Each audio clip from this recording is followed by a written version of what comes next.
Hello everybody.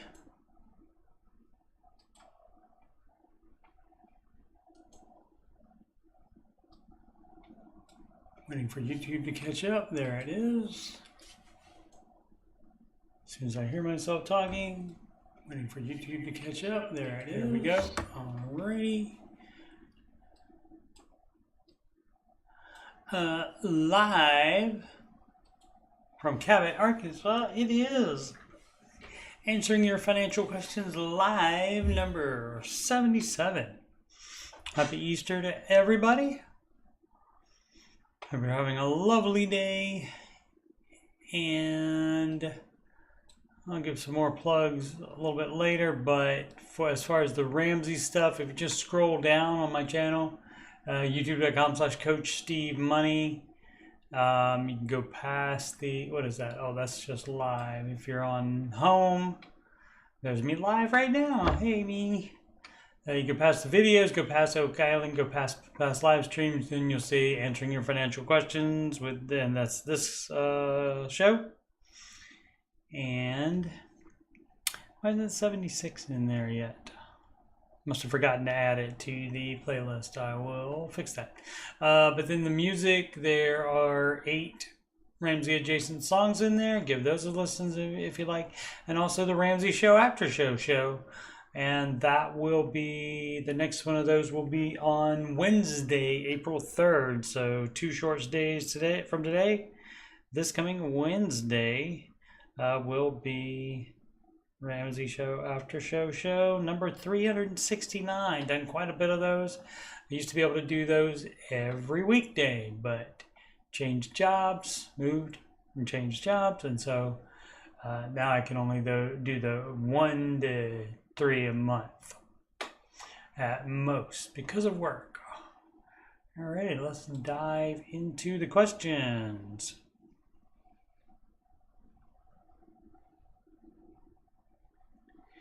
When does it make sense for wife to stay at home? This is from Diesel Mongo.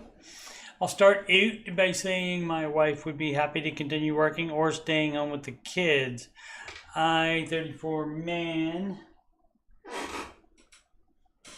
Sorry, looking for my blanket.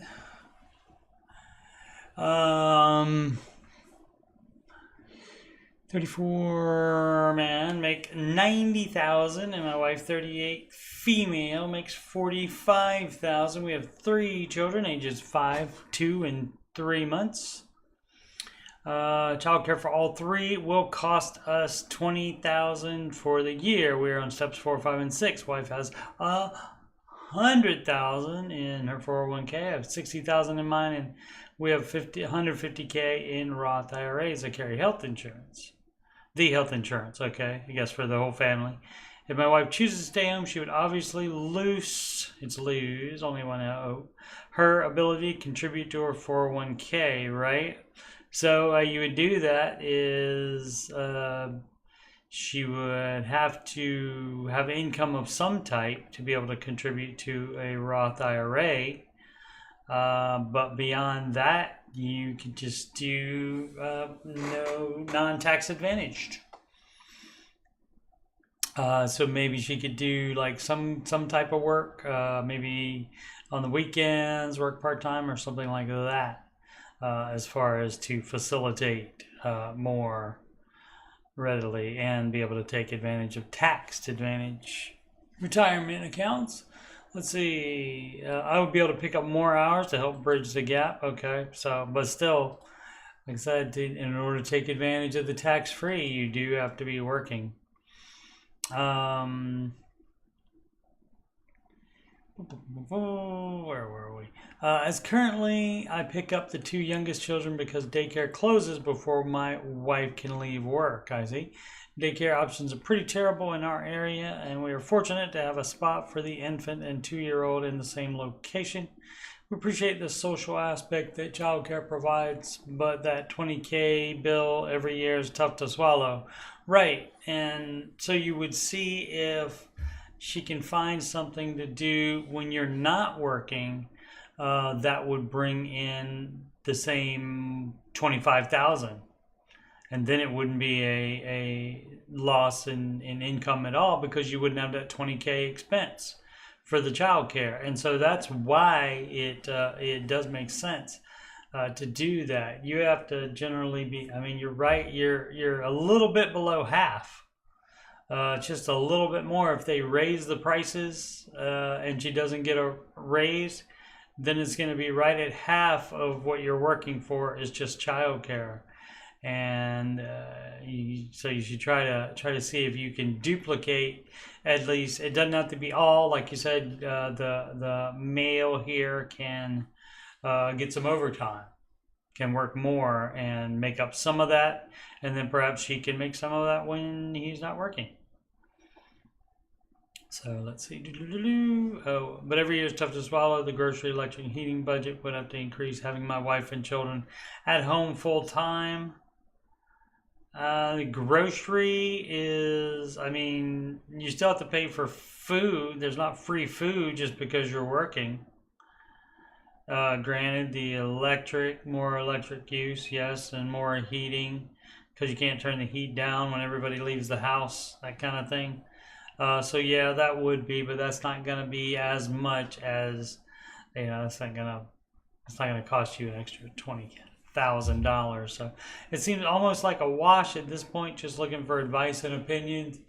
It's not. You're definitely on the negative side there. So like I said, I would try to see what she could possibly do to bring in some money. Like things that she can do while the younger ones are napping, anything. And of course, when you're not working, perhaps she could do a part-time gig by doing something. But yeah, it's got to be worth it for both parents to be working and paying childcare, because childcare do take a bite for sure. Snoo 40058. What baby steps should I get long-term disability? In baby step 3, I can only get long-term disability of about 10% of my monthly income through my employer. I have a quote about $270 per month that I don't have in my budget now. So getting my emergency fund funded would be extremely hard with long-term disability and term life premiums. Any advice? I'm wondering if this person had debt, because how much were you putting to the debt each month? Or maybe this person didn't have debt and basically just did one and then got to skip to step 3 and just doesn't make that much money. But it's interesting, you can only get long-term disability of 10% of the monthly income. So that is weird as well. So getting my emergency fund was extremely hard with doing that. And term life premiums. Any advice? Yeah, check your budget again for anything you don't need. But long-term disability depends on your age. If you're, if you're 20 in your 20s, probably don't need it. The older you get, the more sense it would make to get it. Sweet Class 1055. Student debt advice. Hi all. Hi guys. Looking for advice on how to best go about paying off student loans. Well, everybody asks questions like this. How am I going to do this? Is you don't spend the money on other stuff that you want. Simple as that. You pay off the loans by saying no to any wants that you have. You got to have your needs. And so, like for example, you don't need a new truck ever. Even if you live in Texas, you do not need one. And so that is not a need, but people say need all the time. Payments begin in December 2024, so I'm trying to plan ahead. That's good to plan ahead. 23-year-old girl, all right, with $35K in federal student loans and no other debt. That part's good. and no other debt. I'm extremely financially responsible, except for when you took out the debt, and definitely not impulsive, although I do have to pay rent in New York City. Beep, beep, beep, doo. Not ideal in terms of cash flow, but realistically best option for my career and quality of life. All right, that's another one of those need things. It's what would be wrong with your life in any other city other than one of the most expensive ones on the planet. I have about 11 to 12K in savings right now.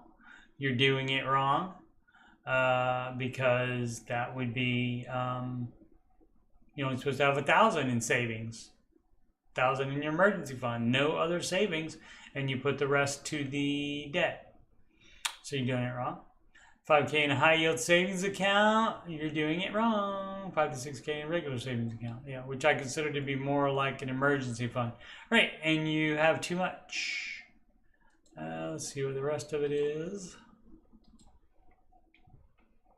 Like the old days when you could see it all in one thing and didn't have to open the entire question. First world problem, excuse me.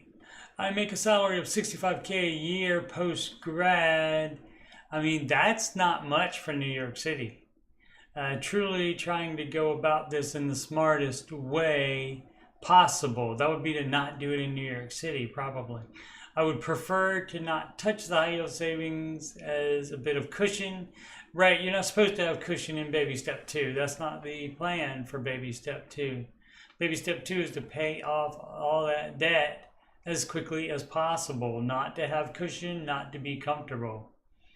But really looking for the best way to begin this journey. Best way, millions of documented success stories following Mr. Ramsey's advice.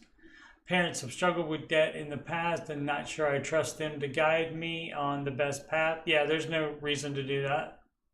If they have not exhibited good modeling for you on that, then there's no need to listen to them. So instead, listen to somebody that has millions of documented success stories to his credit. And that would be, of course, Dave Ramsey. So that would be follow the baby steps in order and exactly like they say. It doesn't say save $1,000 as fast as possible for baby step 1 and then pay off your debts, kinda, but have $12,000 in savings. It does not say to do that.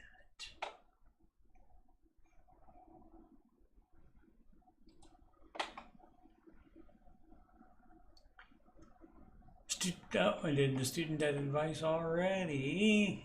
Okay. Experian card. What's Dave's take on the Experience debit card that builds credit? I feel like he's okay with it because you want him to be okay with it. But I'm just curious. There's no need to have that. A debit card that builds credit. There's no need because you don't need a credit score. And also, why have a go between? Where does that take it out of? Do you have to deposit money with them? You can just get a different debit card. You can get a debit card from your bank. You probably already have one. So why would you need the one that builds credit? I do not know what he would say about that, but I would say it's absolutely not necessary. Because everything else you're doing, if you're not going to be involved in debt anymore, then that little bit of building credit that the debit card will do isn't going to change much. Isn't going to raise your score that much. It'll keep it in existence, but it'll probably be low, though, and probably would be worse than manual underwriting for a house. But yeah, I don't know what Dave would say about that. I would imagine he would say don't bother. Because you can have a debit card from elsewhere and your credit score does not matter one flip.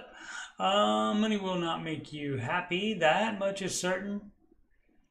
Whatever you are, money makes you more of that. Recently started listening to a YouTube psychiatrist that went on the iced coffee hour and That's oh gosh, what's the guy? I can't remember the gentleman's name on there. He's done a bunch of videos and such with Dave and George. Oh yeah, he's called me. I cannot remember his name.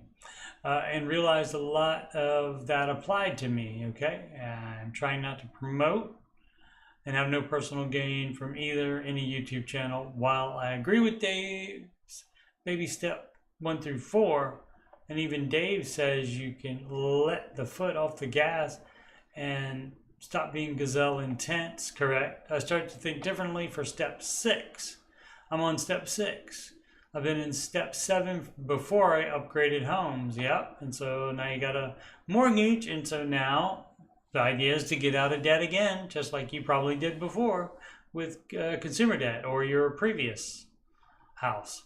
I've struggled with happiness recently, even though on paper I check off all the blocks. My main takeaways were opening it, were that trying to do FIRE, that's a fixed income, retire early, and obsessing over putting myself in the best financial situation for the future will not make me happy. Yeah, and that's, when you do stuff like fixed income, retire early, that means you're not upgrading homes. That means you're being satisfied with the one you have. What was wrong with the one you had? So if you want to continue doing that, you might not be able to retire early, but definitely get that house paid off, and then you'll see if you can retire early. There's 3 things that go into the equation: money, time, and energy. Right? Trying to find a good balance is good.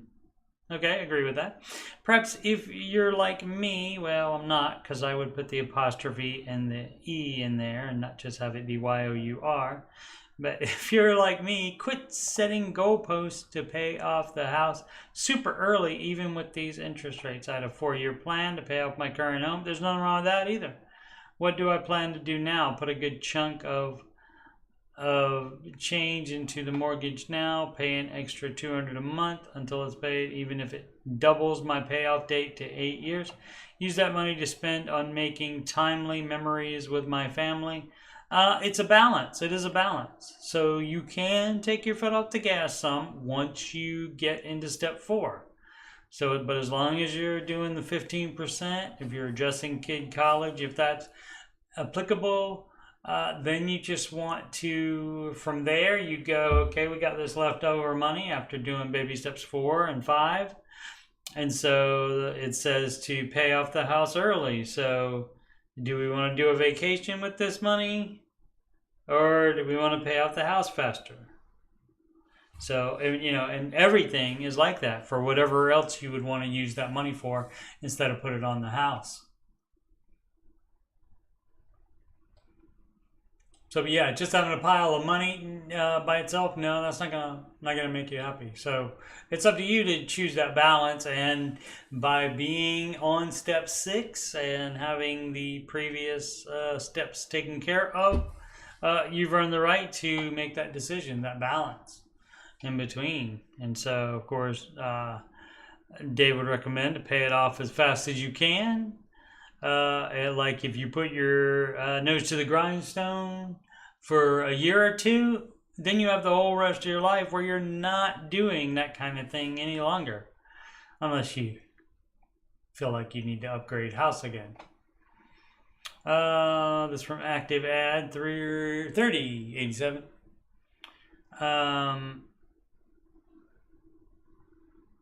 Need to pay off a 10K credit card debt. Help. Okay. I am 29 years old. A balanced transfers is balanced transfer. Everything. So I have no interest for 15 months. And yeah, and see the problem with that is you think you've done something there. And so it would have been better for you to keep the debt with interest, so that it would be a reminder of you that you need to get that taken care of. And that is definitely a need. I'm a full-time nurse and make about $900 a week. What info do you need? None except, I mean, you've done it now, and see, when you balance transfer, it's no interest, but they've charged a fee, so now you actually have more debt than you started out with. Now, the interest might save you money, the no interest over the long term, over that 15 months. But you definitely need to have it gone by then. And so you just pay it off as quickly as possible. You don't try to stretch it out over the 15 months. Just pay it off as quickly as possible. Don't really need any other info. You have to live under what you make. And in baby step 2, that's no, you don't have any life really. You just stick your, keep your nose to the grindstone, keep working, sell stuff, whatever you have to do to get that debt bye-bye. Let's see, 10K and 900 a week, that is 3,600. So, I mean, you'd like to be able to be putting at least 1,000 to it. Every month. You would like to be able to do that, and so cut your budget, cut all the stuff that you don't need out of your budget. That's all you have to do. Work more if you can, and like I said, sell stuff. Wife wants children. I don't feel financially prepared. Okay, myself, 26 man, and my wife, 28 female, have been together for 6 years. Next month, we finally got around to getting married last year. They got around to it. Better late than never. As the title reads, she is wanting to start having children. She has been wanting to for years now. My opinion has always been, well, in a couple of years. There may be more going on there than just the money aspect of it. And so you guys need to talk about that. And if that doesn't go well, perhaps counseling for that. And now here we are. Yeah, well, the problem, you say a couple years, that's at most, the definition of that is at most 3 years. And so, yep, you're out of time, buddy. Income-wise, I net just over $3,750 every 2 weeks. So that is what? $7,500? Yeah, $7,500 every 2 weeks, and she nets $1,550 minimum every 2 weeks. It seems like maybe they get paid every 2 weeks. All right, sometimes more with overtime. We own our own home worth approximately $600K with outstanding balance of about $460 with 24 years remaining. Did a 30-year mortgage. Bad. If you had to do that to be able to afford the payment, then you can't afford the house. 4 years left on our term at 5. You got a variable? Or is this like in Canada or something, where you are made to refinance every so often? Let's see, there's more to it, of course. Own 2 vehicles, 98 Honda Accord and 2006 Chevy Express. Nothing owing on the cars. I would hope not, since they're that old. Expenses range from $5,000 to $5,500 a month. Yeah, I would try to get that down. During the winter, we heat our house with gas, so it is expensive for 4 months of the year, but zero for the other 8 months. All right, that really sounds like Canada now. This includes all of our costs of living, shelter, food, insurance, gas, plus a few luxuries like streaming service. Says you can look at the budget on the luxuries, maybe cut a couple of them out, perhaps. Besides our mortgage, the only other debt we carry is a LOC, line of credit, with approximately $70,000 owing. Okay, well, now we get to it. Now, I mean, Dave says you shouldn't wait for debt to be paid off. You shouldn't wait on the baby steps to not have a child, because they don't cost that much. Granted, child care. So you would have to see if your income alone, or if the wife could do some, like the other person could do some part-time work or something like that. This is a combined amount from student loans, house renovation, and a family debt. I did not include a payment for this in our monthly expenses as we put the remainder of our income towards the balance every month utilizing online calculators. I think we can have this balance completely gone in 1.5 to 2 years. Okay, I would make that happen. I would probably, here's what you can do. Here's what you can do. And so this all is about compromise in a marriage. That's all about compromise. And so what you can do is say, okay, the 70K line of credit that we have, that's the only debt besides our mortgage. Okay, if we bust it and pay that thing off in 1 year, we'll try to do it in 1 year. Try to do it faster than you've even said, 1.5 to 2 years. Do it in 1 year. Cut all luxuries. So no children yet, so it's just you two. So no luxuries at all. Just cut everything out and pay that off, and then you'll probably feel better having just debt that's in the form of a mortgage, which most likely that house is going up in value. It's not a depreciating asset. So then you might feel better about it, or you might just not want children, which that's time for another serious talk on that. So let's see. So, but assuming it's the money, maybe having that 70,000 gone, and so which you should have, instead of well in a couple years, instead of well in a couple years in it, you should have looked at the debt then, if that is actually the problem. Being financially ready, if you thought it, you should have taken care of that a long time ago. I have ran the numbers. I have run the numbers, sir. On maternity leave and government child benefits, $23.28 a month for 1 year for maternity pay. And then we'd receive $317.47 monthly as the child benefit. Yeah, right. Just for having one? Maybe you don't have like the deductions and stuff like we have in the US. I'm assuming Canada still. My wife wants to stay at home until children go off to primary school, which I support. Right, absolutely. With the how much did she make? Where was it? $1,550 every 2 weeks, so $3,000 a month. Yeah, I mean she would be making more than the child care, but it could be over half of it. I don't know what child care is in the Canada or wherever this person is. American cars, though. Another issue with having children is our need for a vehicle, at least my perceived need. That's right. And let me tell you this, you're full of it.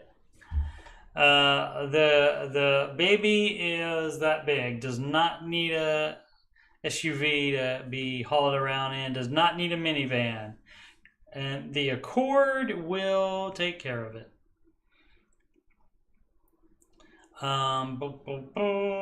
If you don't like your car, you can get a newer used car. So don't, you're at this point, if it feels like, for me, you're looking for excuses at this point.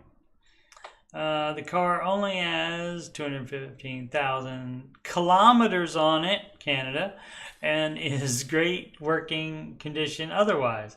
Not sure I feel it is the best family car in 2024, but maybe I am wrong. You don't need a family car. That's some bull crap you've gotten off of TV or something, or just seeing other people doing it, maybe. But maybe I am wrong. Yeah, you see the thing is, you don't need to have the best family car, and again, it seems like you're trying to find ways to not have children. Just to me, it looks like you could just be over anxious about it, which I understand. I mean, it is a lot of responsibility, but to me, I think you might be not wanting one, and so you're looking for excuses. I've never had a car payment and would like to avoid adding one on. Well, you know how you do that is you just don't do it, because you don't need one. I have 2 children. Guess what? They both fit inside a compact car with no issues. They are both still alive. And they're both still, they're both in their, not quite in their 20s yet. One is, the other one very soon. Happy birthday, Max. I've never had a car payment and would like to avoid adding one on you. So you don't do it then. You don't, there's nothing about having children that means you have to get a new car payment. Was the car fine until the baby issue? You didn't have it replaced it yet. Which brings me to my dilemma. My wife wants children and I feel my opinion is still well in a couple years. Am I in the wrong for this? You need to admit what the problem is and then tackle it.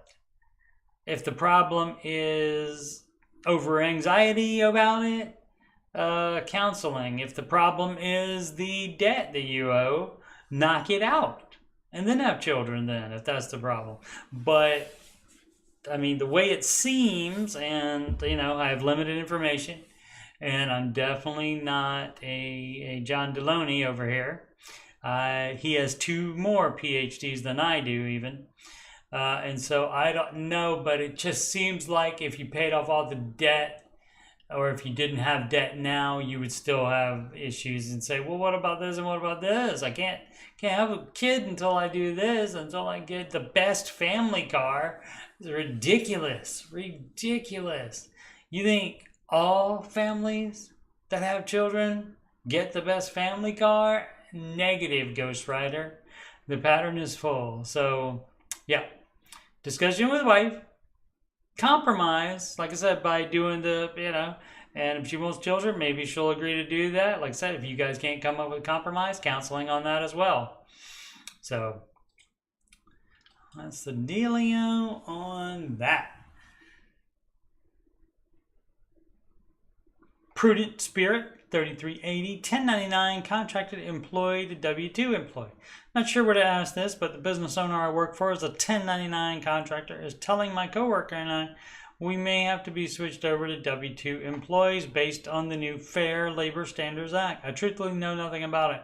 I don't know either. I don't know what that is. I'm assuming it's something at least that's supposed to protect workers.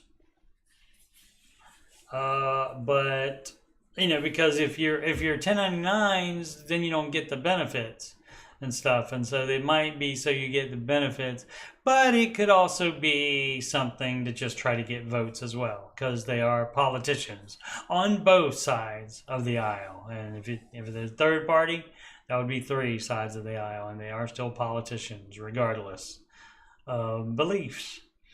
If anyone knows more about this act, please explain it to me like I'm 5. Yeah, I don't know. That's just my guess on that. But should you be concerned? Will it impact our pay aside from tax changes? Any pros and cons of this? You'll have taxes withheld from each check. That will change. I don't think there's any other changes. I mean, it's like you don't have to, at that point, you don't have to like save extra money, save part of your money in order to pay the taxes. You don't have to be concerned with that.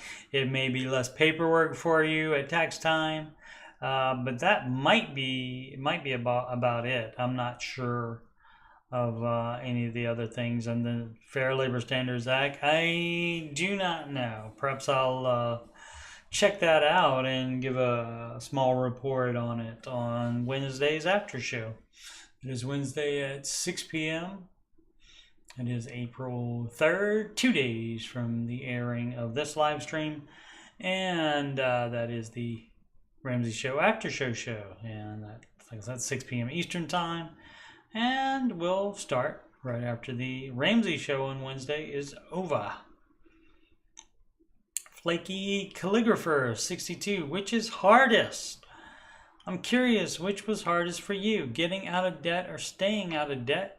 When I was trying to dig out of my negative net worth, I took on extra work. cut spending, read a lot of frugal living posts, made extra payments, and saved as much as possible. But I was so into it at a certain point that it was a little like a game and, well, fun. Yeah, it can be for some people, because it's like, I mean, that's the same way people play these video games where you have quests all the time and you have to do this and get this accomplished and this accomplished and this accomplished, and you do get rewards a lot of times for that. And so that's like positive reinforcement for that. And your positive reinforcement for getting out of debt is that you don't have debt anymore. I wouldn't want to do it all again, however. I doubt I'd really ever consider that staying out of debt requires constant attention and ongoing commitment. It does. You just can't do it. That can't ever be the answer. Whenever like an upcoming expense comes up, you can't like just immediately, basically you don't even think of it as being an option anymore. While I find saving and investing satisfying, and I'm aware that getting back into debt will do what? Will have negative effects. Let's see. Would be pretty easy. Oh yeah. Cause anybody thinking about following the Ramsey plan, you should definitely do it, because if you decide that no debt thing doesn't appeal to you after trying it, you can certainly go right back into debt. They will always loan you more money than they should. So do not worry about that. You can get into debt at any time you want to. I have to always remind myself that money to debt would mean less money to spend, right? Save or invest, right? What's your experience? Yep. Hardest getting out of debt or staying out of debt? I'll probably have to say getting out of debt. Because getting out of debt, it's like I don't know. I mean, I had no doubts that we'd be able to do it, which we did. I had no doubts that it was the right advice. I'd been hearing the man say the advice at that point for 15 or so years at least, and finally said, "Oh, I can do this too." And so it took the amount of time that it took, and so I don't think it was that hard, and it's not if you're not really spendy. Anyway, I mean, we had some categories that we cut back on, definitely, but we didn't not going on vacations all the time and stuff like that. We didn't do any of that stuff, so we didn't have any crazy stuff to cut out. So we just cut out some stuff, and we got it done. Probably step 2 would be the best one to be able to skip, if you could skip any one of them. Some might, but I don't know. I can't say, because I wasn't in the situation where when I started I had a paid off house. Because when I started I had a mortgage still. So that could be the best one, but I'm gonna go ahead. I'm gonna stay with step 2 being the hardest and the most best one to skip. How to get out of this mess. That's in my song, my newest Ramsey adjacent song to That's What Makes You Beautiful by One Direction. And it starts off, what is it? I see you stressed. I'm #blessed. You can get yourself out of this mess. So check that out in the music playlist. So looking for some perspective on how to get myself out of this mess. I know it's awful, and I learned the hard way. Yeah, I mean, pretty much all of us have made mistakes on this. That's why you end up following Dave's advice. It's not usually because, oh, I did everything Dave said to do anyway, so cool, high five, and So that's not normally how it happens. How it happens is you get yourself in a mess and you look for the answer, and Mr. Ramsey has the answer for you. Quick backstory. My mom got $150K from selling a house with ex-husband. Mom offers to buy me a car as I didn't have one and needed it for school. Needed it. If it's a new one, you didn't need it. But anyway, now I get it. Mommy's money, but I have taken care of myself since I was 16 years old with no parental support. Car is about $35K. Mom decides to put car in my name and hers, but instead of paying off the car in cash, she takes out a loan in both of our names. Beep, beep, boo-doo. Which I dumbly co-signed as she wanted to improve her credit.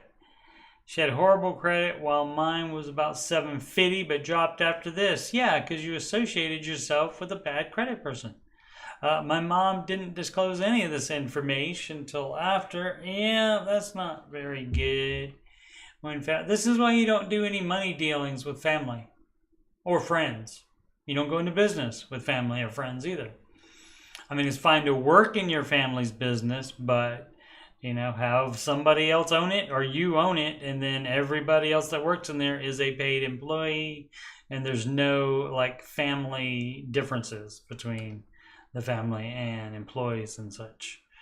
A month later, mom blows money, can't afford to pay my car, leaving me with $842 monthly payment. I am working multiple jobs just to be able to make these payments.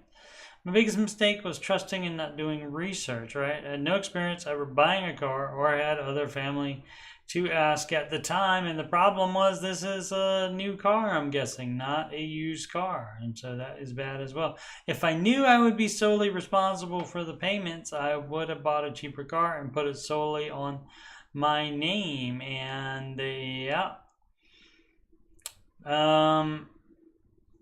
You got to always think that. You can't just say, oh, well, it's my mom, she'll pay it. You can't do that, obviously. And so you know now. And this what this is called is stupid tax, because you were stupid. We've all been there. We've all been stupid. So now I have about $25K left of this car loan. Well, that's great. $10K of it gone. 19% APR and 842 monthly payments. That is crazy. Yep. Car's value has dropped to about 18K. Yep. Like about 68 of negative equity. Yep. I got only 4K of debt aside from this and no savings as I used it for a medical emergency. Was the best way to deal with this? Please help. You could get a smaller loan for the difference that you're negative and sell it and then get something very cheap, or walk, or take the bus or something like that. But beyond that, it would be, they have it right here on the side panel here on the reddit.com/Dave Ramsey, run by Ramsey fans, not by Ramsey Solutions. If you want a group run by Ramsey Solutions, that would be the Baby Steps. No, the Ramsey Baby Steps community on the Facebook is that. And so it would be to do the baby steps in addition to that. But those are just, that's an example you could, and then you could be out of that car, and then you just have to find something that can get you around with. Maybe bike. Like I said, ask friends, see if they can help you out. You can slide them some cash for gas money. Whatever you have to do to get out of debt, and it could be by selling that car instead of paying it off. But sounds like you got to work more than you are now. Even if you have anything worth anything, you sell it, like stuff that you stupidly bought with debt previously on your life. Let's see. Aggravating King 7767 says, how much to spend on vacation? I'm going to write into the show as well, but I'm on baby steps 4 to 6. And I want to know how much is reasonable to spend on a vacation for me and my wife. Okay, reasonable is subjective. So everybody's going to have a different opinion on that. So baby steps 4 to 6 is when you can do that. We make $300K a year, and I want to spend $20 to $25K on a vacation. Is that crazy? Yeah, mortgage is only $1,624. Yeah, I would keep it under $10K, dog. Even though you make $300K, keep it under $10K, pay off the mortgage, and then once the mortgage is gone, then you can do that. Let's see, hold on, sold it. Baby says 4 to 6, so no longer had the student debt. So that's great, but you immediately want to take a $25,000 vacation as soon as you get on baby step 4. So I'm not down with that. Simmer down now. Take it down to 10,000, and don't do that every year either. Pay that freaking mortgage off, and then after that, you can budget whatever you want to. Once you get in step 7, you get to decide. You've earned the right to decide on that. Direct Mountain 9798. Pay off mortgage with extra monthly principal payments, or the answer is yes to that. Or should I save for 3 to 4 years, then make one lump sum payment? Details here. Reddit for personal finance. No, because you don't ever do anything save and then lump sum. You don't ever do that. You never do that. So like a lot of people think, oh, well, I'll just save a bunch of money and then I'll put it in the stock market all at one time. You're missing out on the growth while you were saving it. So you immediately apply it. And as far as mortgage, it works the same but opposite. Because the interest that the mortgage is racking up each month, the more you pay on that sooner, the less total interest overall you begin paying. So no lump sum payments for anything, except maybe to settle collections debt. That would be about the only thing that you would do a lump sum payment for. Everything else, you do it as you have the money. Whether it's investing or paying off any kind of debt, including mortgage. Does everything always? Oh, do everything always. Okay, well, you'd be tired if you did that. Following the baby steps is making me depressed. This reminds me of the young lady that said in an article that I reacted to, said, I would rather be caffeinated than have $6 and be depressed. Okay? And so that's so little kid type of thing. Because guess what? If caffeine is the issue, you can get caffeine much, much cheaper than a $6 Starbucks drink. You can get it much, much cheaper than that. So shut up with that crap. That is stupid. All right, let's see what this person says. First, I want to say that I am so proud of myself. I have paid off most of my debt. No, that's great, but you're not done yet. Except my student loans, $46,000. Oh, I paid off most of my debt, about $20,000, except my student loans, which are $46,000 plus. So he hasn't even paid off, or she hadn't even paid off the whole $20,000 yet. It sounds like the way they're phrasing it. I worked probably my butt off to do that, working 7 days a week. Yeah, it's not over. Keep going. You're doing well. Keep going. Keep doing that. Working my main job at 7 a.m. to 4 p.m. That sounds amazingly like 8 hours. Right? 5 and then 4. 9 hours. And yeah, so with a 1 hour lunch. So yeah, that sounds like 8 hours of working, and then side job from 5 to 11. That's 6. So that's 14 hours a day. That's great. Do it as long as you have to get out of debt, and then when you are no longer in debt, then you can decide if you want to drop the side job, including working weekends. I recently quit my second job due to sheer exhaustion. I've been gazelle intense, but just needed a break from it. So now I've paid off all my credit cards, personal loans, car, and affirm loans. I think what's making me so depressed is because there's so much I want to do in... So much I want to do in my life. And guess what? Doesn't say how old this person is, but I'm guessing rather young. You have plenty of time to do that after you take care of your dumbness first. And I just feel bogged down by basically doing nothing with my life but paying off debt. Well, you know, you can always choose not to take Dave's advice and not to pay off the debt, but there was a reason that you started doing it. What was that reason? Apparently you weren't happy with the way things were, or you wouldn't have started it. Also, I've been looking for another job that can actually pay me a living wage, and I won't have to work 2 jobs, killing myself and my energy.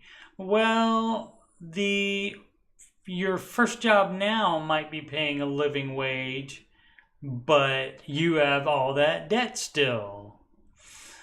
And that's your fault.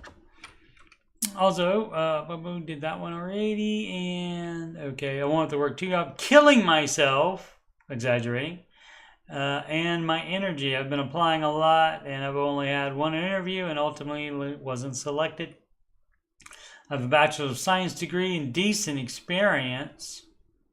27. Young still. You ought to be able to work 14 hours a day. It just seems so hard to find a job where I can make at least $80K a year. You know what you can do? So if both of your jobs are like, it doesn't seem like if your main job is with a Bachelor of Science that you are doing, unless it's field work, like archaeological field work, something like that, where it's very physical. Try to have only one of your jobs be physical and the other one be like something where you're sitting at a desk.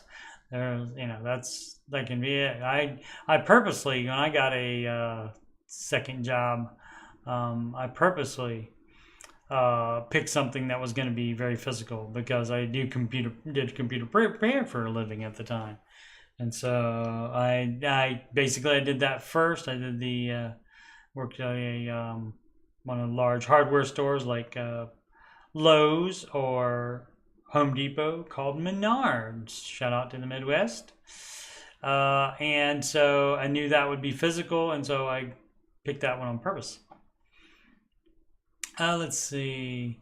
Right now I'm in a position where I'll need to get a second job again, because if not, it will take me years to pay off these student loans. Right. And you know what? So when you're tired and such, when you go back to working the second job, it's not going to be fun at all because you put yourself in it, you relaxed. And so it's going to be rough when you do that. I'm ready to start actually living, but feels like I'll never be able to. Okay, this is, I get it, but a little whining here. Do you want to live or do you want to be out of debt? You can pick. It's your life. It's your money. Mr. Ramsey's advice, and my advice as well, is to get out of that debt. And that is just for a #season. Take a look at your budget again and see what kind of crap you're buying that you can cut out, if there's anything. Number 1 goal is to own a home. Being as only about 5 people in my massive family own homes. Well, guess what? You have to have to make that happen. You got to have no other payment so you can afford the mortgage. The logical side of my brain knows if I just keep working hard, these student loans will eventually be paid. But the irrational side of my brain says it will take forever. Well, you got to have a battle of the side of the brains. And hopefully the rational side will win out, because you said it yourself. It's irrational. You're going to let irrational win? I'm sitting here crying, typing this, because right now it feels like it will never end and I won't be a successful person. I know I'm probably just being dramatic. Probably. Yeah, you are. Just need some encouragement. You can do it. I did it. If I did it, anybody else can do it. Promise. Has anyone else gone through this? I feel like making more money will solve all my problems. That's what everybody thinks, even people in debt. and that will continue to use debt. Making more money, they think, will solve everything, and it doesn't. So, stop with the pity party and get back on it and pay off the debt, and then you won't have to work so much, and then you can live your life. And then when you don't have any other debt payments, you can get a mortgage and be able to afford it. How about that?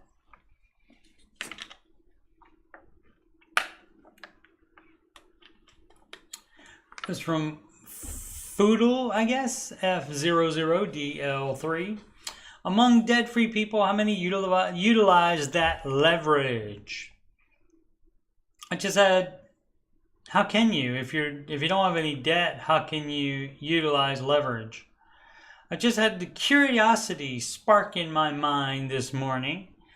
And I know this is kind of a bipolar approach to the whole debt-free mindset, but of the people who are debt-free, how many use that extra risk tolerance to partake in margin, day trading, shorting the stock market? I would imagine relatively few, because it's not the mindset. The mindset like that in day trading and stuff like that, that is to get as much debt as you can and invest it to try to make money off of it. I mean, the thing that is awesome is once you're debt-free, the free cash flow it creates allows a lot more freedom to just live life and enjoy things. Absolutely. And it presents a whole different perspective to investing. For example, calling the top in Bitcoin at 71,050 yesterday, and then shorting it and then reaping, everything you're thinking and doing is bad there. But, so I don't know if the person just trying to, I don't know what they're doing. Just maybe that person's doing it and just wants to get some validation, perhaps. This is from Comical Asimok. Comical Asimok. Don't know what that means. ACIMOC. At what point did you feel like you were living like no one else? Well, you kind of get that immediately when you start being intentional with your money, when you start looking at your budget and seeing where the money goes, and you realize how stupid you're being by spending all that money. Like almost immediately, you feel like you're living like no one else. And you also find out, oh, I'm the only one doing this. My friends aren't doing this. So, you can tell them about it, and most of the time they'll, if they're good friends, they'll politely listen, but they'll be like, I'm not doing that. So, you have to, it's weird to do what we're doing, and you got to embrace the weird. And so that's the dealio on that. But so I felt living like no one else immediately. If you're talking about the financial peace part of it, once you have no more debt and once you have a full emergency fund, that's amazing as well. But as far as living like no one else, I knew I was living not like most people. I mean, granted, millions of success stories from Dave Ramsey, but there's lots more than millions in the world that are just not doing that, and they're just using debt constantly and not getting anywhere. Using credit card balance to pay off other small debts. That's a negative. That's just moving it around, playing a shell game, and making you think you did something. I'm making just above minimum payments on my credit cards and leaving a small amount of available credit on them each month after interest has accrued. No massive amounts, but would you use those balances to help reduce my smaller debts quicker and worry about the credit cards later when they become my next snowball payment? I guess it's like small balance transfer each month. Generally on a balance transfer, you are being charged a fee on that, even the no interest ones. So that is actually putting you more into debt. So no. The problem is you do that and you think, oh, I did something. You didn't do anything. You just moved the money around. You did not get out of debt. Mixed Confidence 7739. What to do when you already feel you work too much? Well, a lot of people feel like that, and depending on what baby step you're on, what your financial situation is, that might be too darn bad what you feel like. Took a job with less pay in exchange for free education that will, in a year or two, put us in a position to make a lot of money. And guess whose decision that was? Yours. Look in the mirror. Look in the mirror and say, it's me. Hi, I'm the problem. It's me. Initially, we did the math and looked like we could squeak by, but now that we're living it, it's proven difficult. Well, you should have done better math there, maybe made a better decision. Maybe that decision was bad. That's why you can't base things on, oh, well, I'm supposed to be getting a raise at this time, and then this time, and then this time. And when I get my degree, I'll be making this much and this much. Not necessarily. First of all, you have to get the degree first. And hey, you know what? A lot of people go to college, take out a student loan, and you know what happens? They don't get that degree. And you know, everybody thinks that's not going to be them though. Work 50 to 60 hours a week as it is, and picking up more hours at a second job would make it difficult to stay rested and potentially put people's lives and my credentials at risk. So this is specific to my line of work in aviation. 2 car loans are the biggest burden. Sell them. Sell them right now. To get no simple solution? Sure it is. Sell them. Absolutely. 2 expensive cars? Sell them. It's you say no simple solution. It's because you don't want to sell them. So that's false. There is a very simple solution to that. We both work full-time job. Partner watches our kiddo and works as a nanny. I don't expect anything to be easy. Sure you do. But at the same time, would like something to be easy. Would like to explore options to put some more money in the bank and pay down some car loans. I'm a frequent Ramsey Show listener, and at this point, I'm ready to commit to a debt-free life. If more details are required, feel free to ask.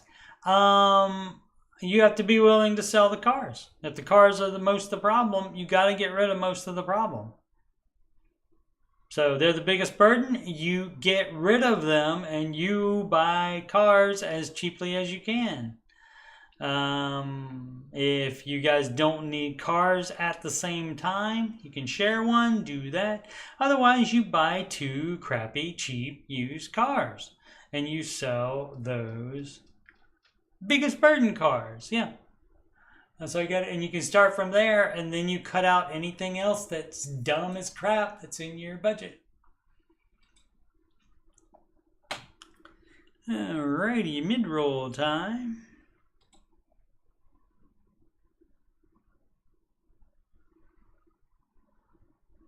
There it is, found it. You've probably seen it on the ticker this whole time. But I'll go ahead and talk about it now. Coach Steve Money. I'm a Ramsey Solution Certified Financial Coach. And if you've got money problems or you just want to make sure everything's going all right, make sure you're on the right track, and if you just want me to point at you like that and say you're the problem, I will. I got no problem doing that. With my money problems, when I had these things, guess who the problem was? Me.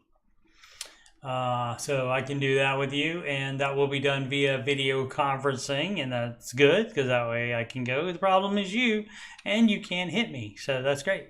Email about coaching or anything else. Almost said cooking. That's something I will not have a cooking channel ever. Email about coaching or anything else on my YouTube channel. coachstevemoney@gmail.com. Channel donation, go to paypal.me/coachstevemoney. Alternatively, Cash App, $Coach Steve Money, or Walmart gift card too, as it says right on the ticker. coachstevemoney@gmail.com. I'll just read it. Upcoming streams, answering your financial questions. Saturdays and Sundays at 4 p.m. Eastern Time. And the Ramsey Show After Show. We got 2 of those coming up in April. The first one is this Wednesday, April 3rd, and the next one is Thursday, April 18th. Used to be able to do the after show every weekday, but since moving and changing jobs, Don't get to do it that often, but when I have an off weekday, I do that. You can add me on the gram at Coach Steve Money. Of course, the YouTube channel is youtube.com/CoachSteveMoney. Alrighty. Back to the questions. Fun implement 1140. Advice: debt-free, make about $3,400 net a month, and not including bonuses, which I don't count because it changes. All right, that's wise. And then when you get the bonus, you just apply them to whatever baby step you're on. Good plan. Have 14K in high yield savings account. Everything is fine. Okay? But what's the advice? One check covers all my expenses pretty much. Yep. Just wondering what I can do to actually grow my net worth and maybe buy a house one day. Like it's just so expensive. Yeah. To actually grow your net worth, well, you follow these baby steps that are right here on the right side, right next to your question. You follow this. So if you don't have any debt, then you should be in great shape to do that. So you can work more if it's not going fast enough for you. If you're actually in a position where you want to buy a house really soon, you could stop investing long enough to save up a larger down payment faster. You could do that for up to 3 years. Dave is fine with you doing that. So you could do that, leaving out a lot of the extras that we would need to actually see what's going on here. Doesn't say whether debt free or not. Doesn't say. Oh, it says debt free. I'm sorry. So yeah, debt free. That's probably the most important one. So you can skip debt. Baby step 2. And so assuming the 14K is your emergency fund, 3 months is fine. If you are single and are young and no family yet, that's fine for that. If you have a family and especially if you're going to buy a house, I would kick that emergency fund to 6 months before you even start to save the down payment. But then you just save the down payment and then you can buy the house. The advice, of course, is to pay cash completely for it. But Dave will not yell at you if you get a mortgage because that actually appreciates 99.9% of the time. So the advice is to follow the baby steps, which hopefully you're already doing. Since you don't have debt and you do have at least the beginnings of an emergency fund, if not the entire thing already. And so, yeah, you just adjust for, well, now I'm going to buy a house, so I need a bigger emergency fund. And then you save the down payment for the house. And as long as you stick within Dave's guidelines of a 15-year fixed rate mortgage, and that mortgage is, the payment is less than, about the same, or less than 25% of your take-home pay. Starting with $15,800 credit card debt, but there's always a but, and it's a big but, and I cannot lie. Let me start off with I feel like for me. The person actually typed I feel like for me. I'm suffocating with my credit card debt. Well, let's get that paid off. How about that? I know I messed up and want to fix this as fast as I can. Okay, started in January with about $15,800 in debt. Suffocating feeling is great motivation for you to get your butt to work and make more money. And you can sell stuff as well and get that debt bye-bye. With the Wells Fargo credit card, I've called and asked for a lower interest rate, which of course they said no. Yeah, if you're paying the minimum payment, that's all they want you to do. They don't want you to get out of debt. They're not trying to help you. They're trying to make that interest, My interest rates on this card, take a deep breath, 26.4%. Yep, I've heard worse though. And on cash advances, 29%. Why'd you get a cash advance from there? From that. I struggle with depression and feel like I'm on a roller coaster of emotions depending on the day. Well, if you struggle with depression, then you're going to be. Maybe work could help that, because then you know you're doing all that you can do about it, and it'll be over at some point. But may need counseling as well. I'm so sick of it because I see the rational side, again, rational, of get your butt to work, but I also struggle getting out of bed sometimes. Well, if you don't get out of bed, it's going to be worse than it already was. So you think your life's going to be better? You think you're going to have less depression if you are not paying off the debt, if you're keeping the debt and you continue the way you've been living? Monthly income ranges 3K to 4,500K. Try to keep it more up to 4,500K if it's something that you're doing for that. My bills are $1,595 rent. I live in Northern California for work. Maybe you live in the wrong state, sir.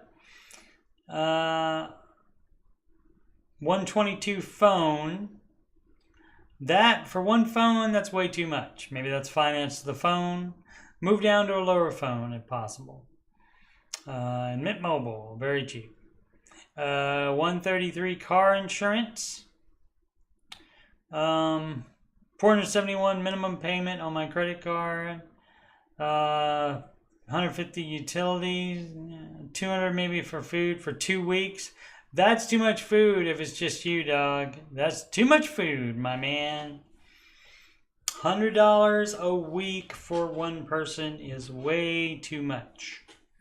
So cut out the going out to restaurants or buying expensive food at the grocery store, whichever you're doing. Cut out all of that crap. 160 gas monthly. Again, that may be California involved in that with the higher gas prices, and if you're stuck in traffic a lot and stuff. So the best thing for you to do might be to move out of there and move to America instead of living in California.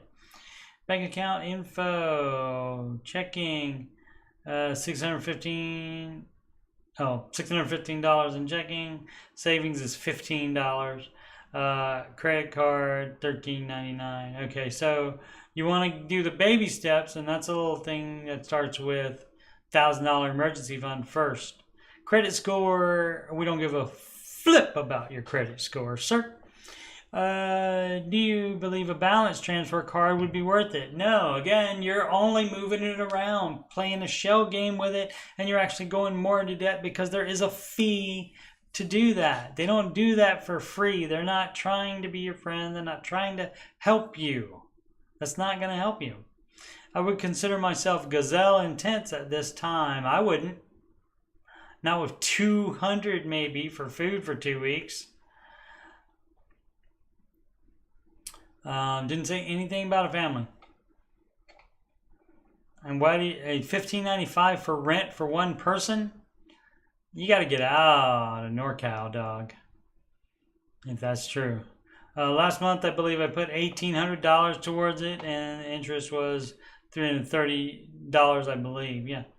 If you didn't do a balance transfer card, how much would you put towards it a month? Everything. You put everything towards it. I have zero savings. Would you put more than 1K back just in case? No. The problem is you thinking about having more than 1K is laughable because you don't have 1K in savings now. So that's laughable. A lot of people say that as a deterrent. Oh, I can't do the baby steps. It won't work for me. It won't work. It's not enough money. $1,000 not enough money, and they don't have $1,000 now. So that is being intellectually dishonest with themselves, even. So yeah, you just again. It's just buckling down, putting your nose to the grindstone and doing it and paying that dumb crap off. And living in Northern California might be dumb crap as well. You have to be making monthly income range 3K. Yeah, that might not be enough to live in Northern California. So might have to move there. That's hard to save up moving expenses with this debt. But yeah, you just need to stop spending money. which I feel like for me that the person's spending money stupidly,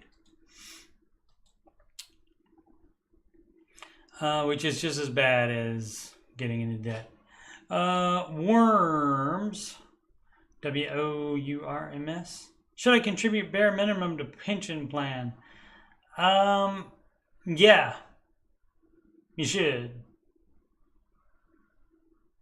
That's because the market makes more. Pensions, the amount that you're contributing to pension plans, you can't even count that as 100% of whatever amount that is towards the 15% that Dave recommends.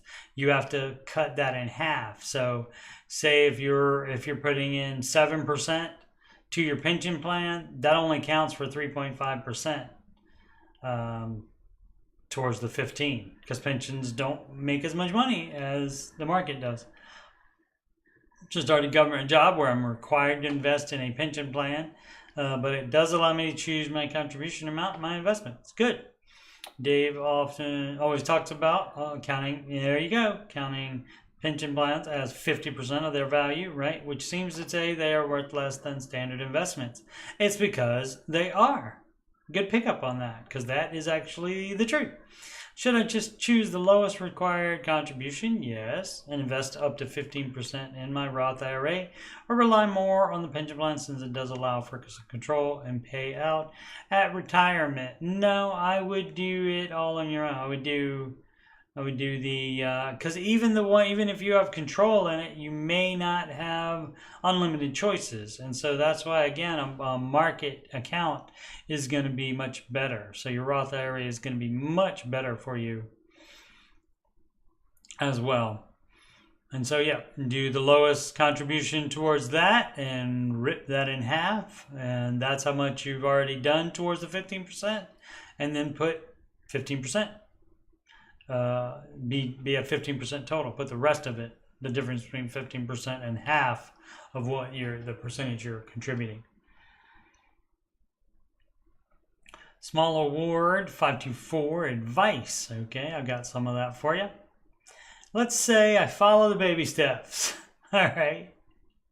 Let's say you did, and I reach baby step 4, and I'm making $13,000 a month. You should be, with that shovel, you should be able to do the baby steps very well, sir or madam. Bills come to $3,000 a month. So that's $10,000 a month that you have to spend. I don't want a mortgage currently. Still in my 20s, that's fine. Maybe in the next 5 to 10 years, you could start saving, lazily saving a down payment. Put a little bit at a time. With the extra $10,000 a month, I'll put 15% of the $13,000 a month towards retirement. Yeah. Which will leave me with about $8,000 per month. Okay. What should I do with the extra funds? You can just put them in a high yield savings account, and that way they'll be good for buying a house or anything else you decide you want to do with the money. This should be my situation around this time next year. Okay, you're planning ahead. All right. So I wonder if you have. So this should be your situation around this time next year. It means it's not gonna be, but regardless, doing the baby steps, no matter what these numbers are, doing the baby steps will make your life better by this time next year if you do that. Right now, start with baby step 1 right now. Jeep Girl 6521, baby step 2 to 3. We're about to be in baby step 3 next month. Excellent. I'm wondering, are we supposed to be Gazelle Intense as baby step 2? Yes, you are. You can celebrate step 2 being over. Go out to eat. I was about to say on me, but no, it'll be on you. But don't go crazy. Don't go crazy, but go to it doesn't even have to be just fast food. It can be a nice restaurant, but do a mid, like Cheesecake Factory at absolute highest class for a baby step 2 celebration is what I'm going to say for that. And so yes, do that, but then you get right back Gazelle Intense to fill out that full emergency fund. And then once you do that, then after you have the full emergency fund, and that's where your financial peace starts to set in, and you can take your foot off the gas a little bit, and then you can go to an even nicer restaurant than Cheesecake Factory to celebrate that step 3 being complete. Again, not on me, because I can't give you that money, but it'll be on you. Disgraceful humanity. Mother-in-law retired, no savings, living on Social Security. How can she help herself now? So many in this situation. Look at my mother-in-law. 72, retired maybe about 5 years ago. We tried to convince her it wasn't in her best interest in the beginning, but she did it anyway. Fast forward years later. Yeah, I mean, it's not your responsibility. She's the one that made that choice to stop working. Still trying to figure a way to help her lack of retirement planning. At 72 and she's not working anymore, it's kind of too late.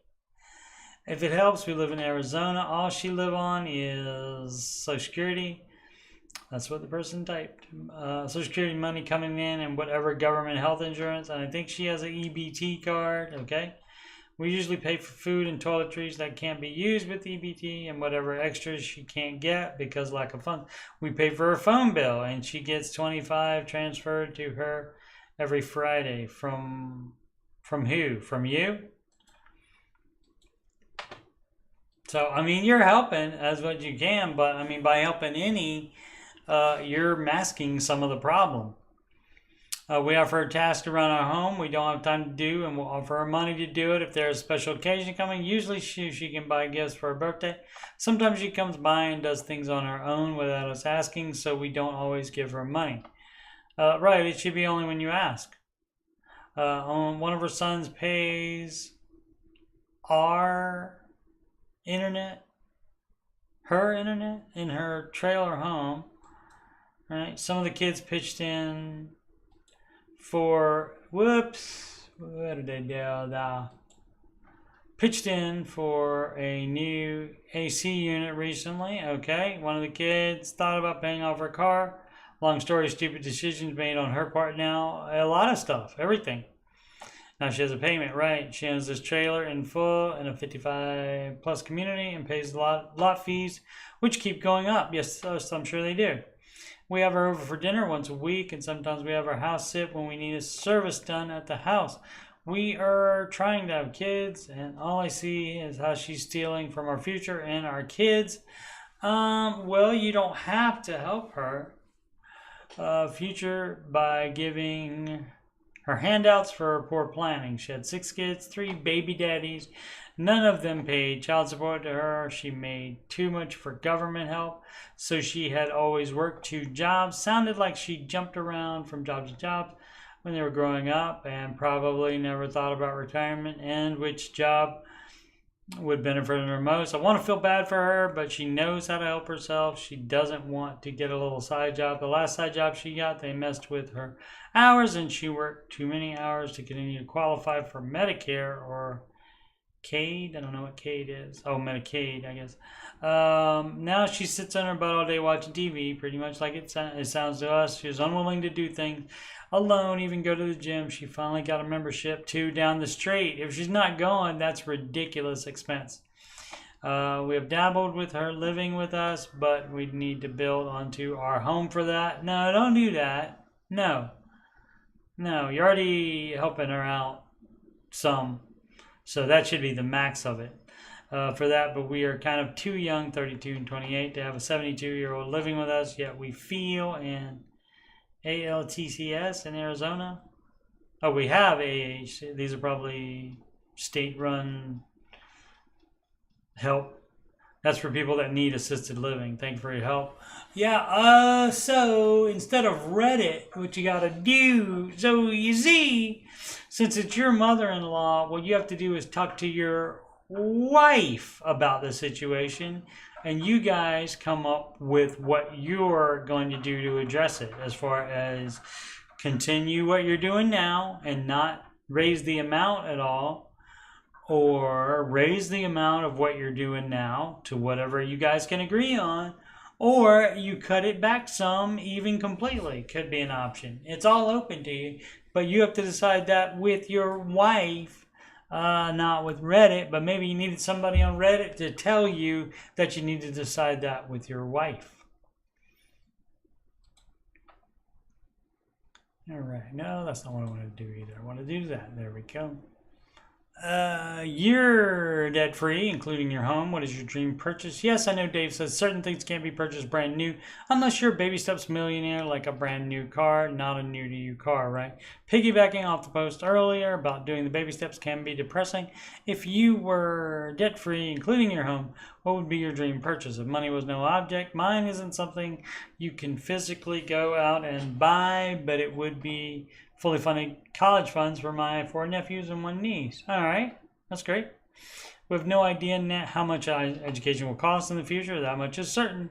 If government stays involved with these loans, it will keep going up. The kids range from 11 to 4. I have no kids at 34, but I see how hard my sisters, one with 4 and another with 1, work to provide. I don't have much, $271K in investment in cash, but everything goes to... Yeah, so it sounds like you're doing all right and you want to try to help the kids. Everything goes to those kids in my will. Okay. So, I mean, that sounds like you're doing great so far. And as far as you wanting to do that, if money is no object, but money is an object. And so that's not, it's kind of like a fool's errand. There's no need. It's, no harm. You can waste a couple seconds thinking about it, but that's not reality. So, and I really embrace reality myself, mostly, especially with money. And so I find it hard to think of that as well. Did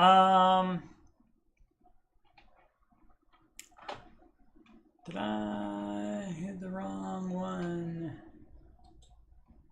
No. Okay, great.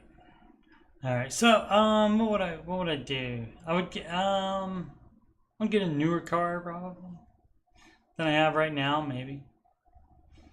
I mean, if it was a thing like, I'd get a better computer for sure, even though mine's pretty good right now. Really good, in fact. Anon-Chungus.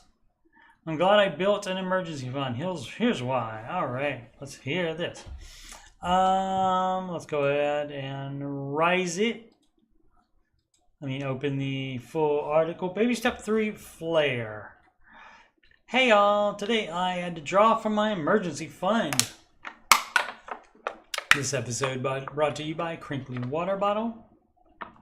Since I found Dave and the baby steps in late 2023, I started putting away $1K from each paycheck into an emergency savings. My target is $15K until today. I was sitting at $5K until this morning. I have a tonsillectomy scheduled for next Monday, and having to take 2 weeks off work to heal is stressing me enough that my state's medical leave program, through my state's medical leave program, I'll only get 60% of my salary. I work at a FAANG, I don't know what that is, company.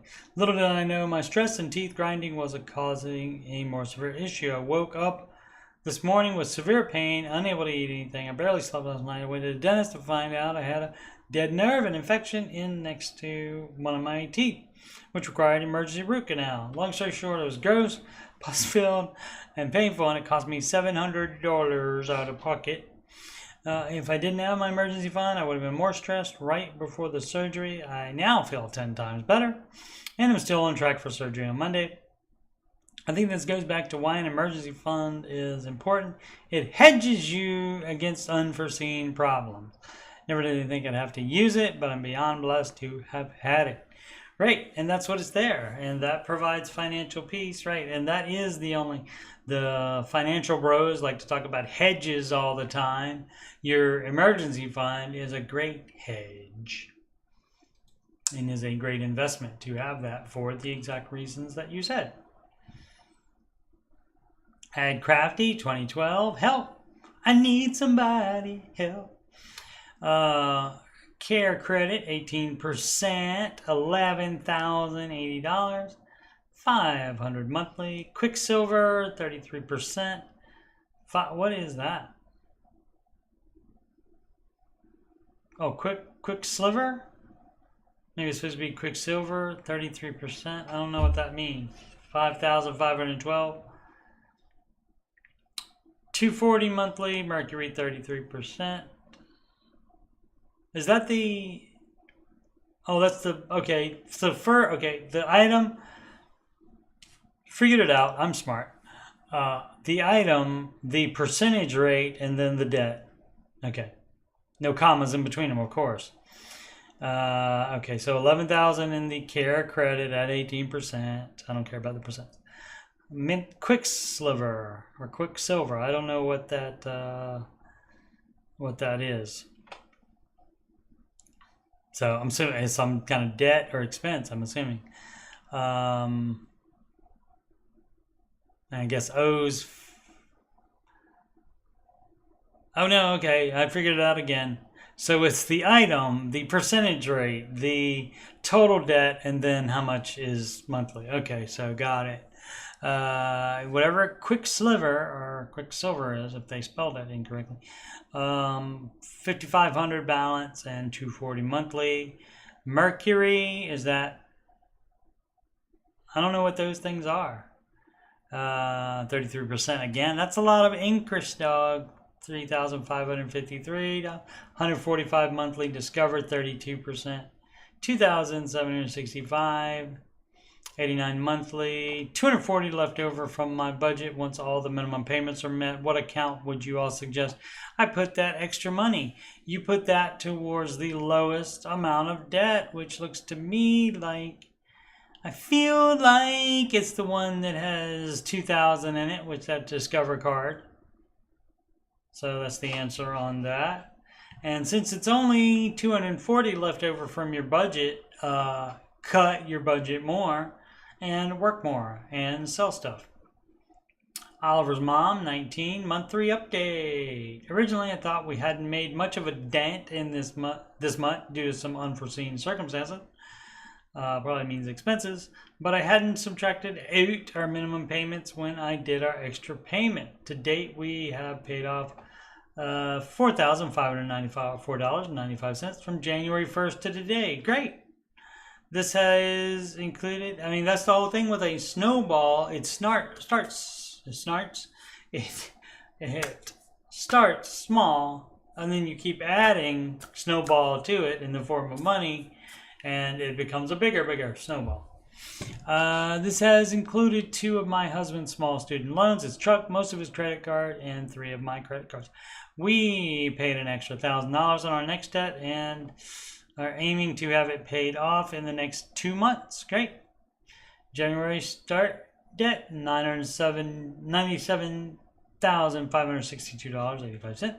Current debt, $92,967.90. Paid to date, 4594.95. Excellent. And that's how you do it. Instead of asking if there's ways to get around stuff or asking, what do? You save the $1,000 first and you pay off your debts, just like it says in Baby Steps 1 and 2. Dino Dan 412, early steps question. All right. I feel like for me this is going to be a long question, so it's not that long. My bad, Dino Dan. I am in the process of getting through step number 2, and at the moment I could have that finished by this time next year and make it happen. Do it faster than that. Right now I'm kind of smooshing a lot of the steps together. Then in that case,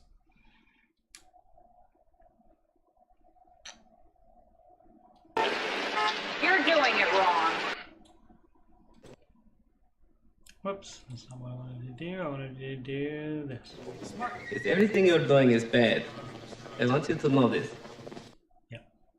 So, yes, we do not do, just like we do not gnaw on our kitty, we do not do all of the baby steps, smooshing a lot of steps together. So, now granted, some people, I don't know, maybe it's just because I know the answer to this.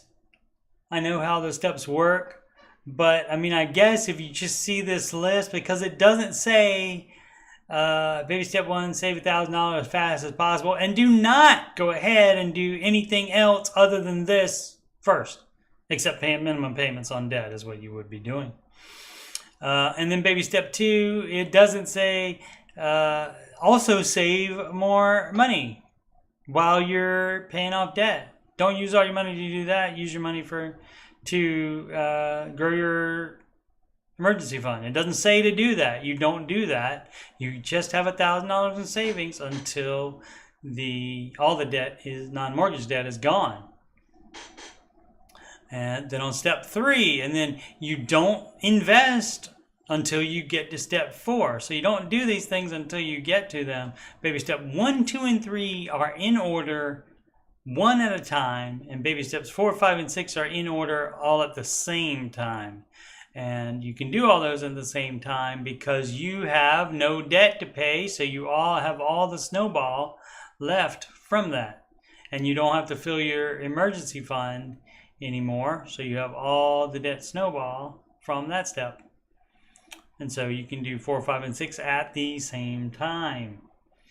So that's how that goes. It's not, you don't smoosh. I don't see where it says smoosh all the steps together, and I don't know how anybody logically could think, oh, we'll pay off debt, and invest at the same time.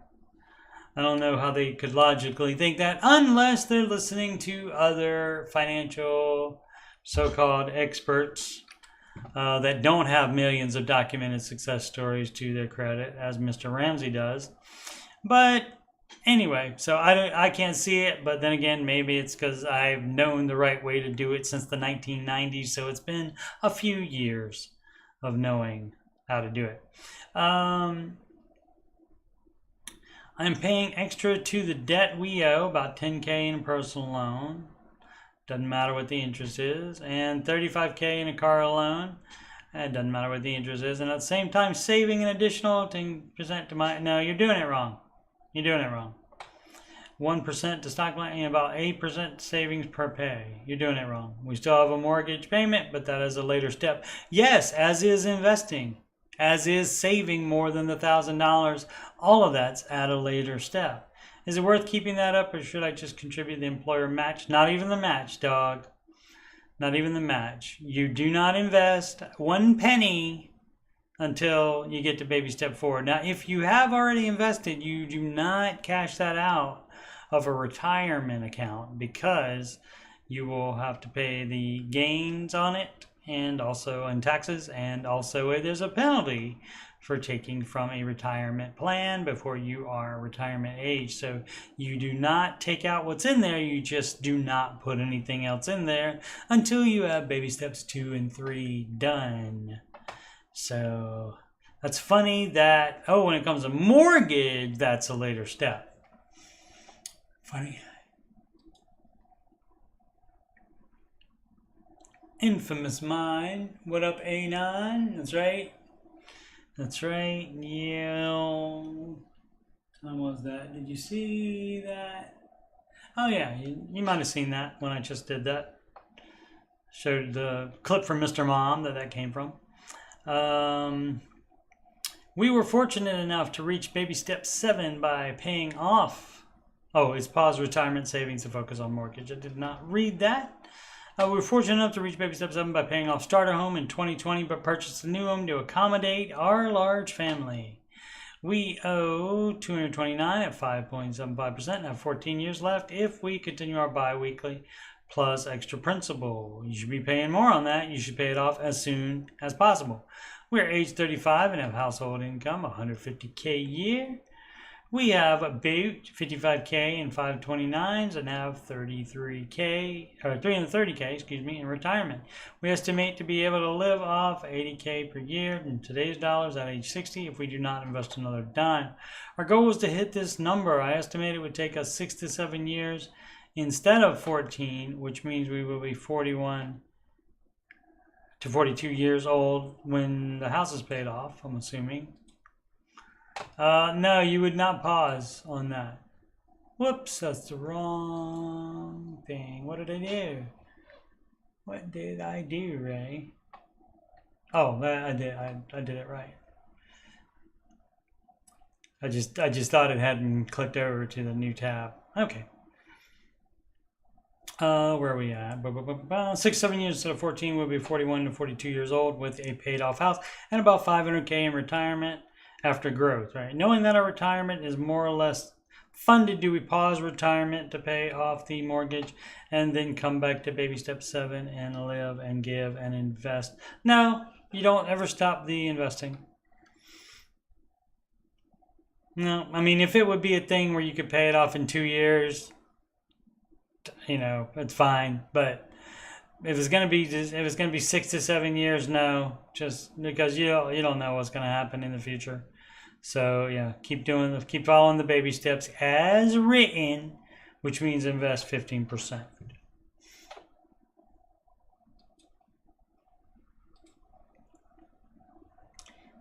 Those are Facebook questions in case I run out, which we're up to 2 days. I don't think we will. Maybe on Wednesday on the after show, because there won't be enough time to replenish. So only be 2.5 days of Reddit time for them to add new questions. Sonic4295331. When to pay off mortgage? Well, that would be on baby step 6. I know the mortgage is baby step 7, but I'm going to pretend like I don't know that, and I'm going to say I'm only on 3. But I would like it to be on 4 or something like that. But I like planning ahead of schedule. Yeah, you can plan ahead of schedule all you want to. Things are going to change, though, is the problem with that planning ahead of schedule thing. As far as money you're making, as far as expenses, as far as what your whole life is going to be by the time you get to baby step 6. We just don't know. So you can plan ahead. Go ahead. You might have to throw it all in the bin after you have changes, though. By the time I found the baby steps, I realized I was already doing most of them, but out of order. Well, that's great that you're doing them, but now do them in order. Baby step 4 and 5 are already checked off, and I'm not scaling back on investment to complete baby step faster, so that's doing it wrong. So 3 to 6 is my progression. So my question is, once my saving is more than the mortgage, do I deplete it to pay off the mortgage? No, you would have your savings should only be your emergency fund and any sinking funds that you did, like for tires or like a known expense. If you have known expenses coming up, and instead of cash flowing, if you want to put a little money aside each month in order to have the money to buy tires at the time new tires will be required, then that's fine. You can have that as extra savings on top of the full emergency fund, but you have to have the full emergency fund. You have a mortgage. You have a house. Things can go wrong with that house. You will have to pay for that. Whatever goes wrong with the house, whatever breaks, you will have to pay for that. So no, you don't do what you're trying to do, which is change the baby steps. So you do not do that. You don't pay out the mortgage and then build it back up. Nope. Or do I not ever dip below my 3 to 6 months? No, you don't, and you should have 6 since you have a mortgage. My 6 months of expenses is equivalent to my current mortgage balance.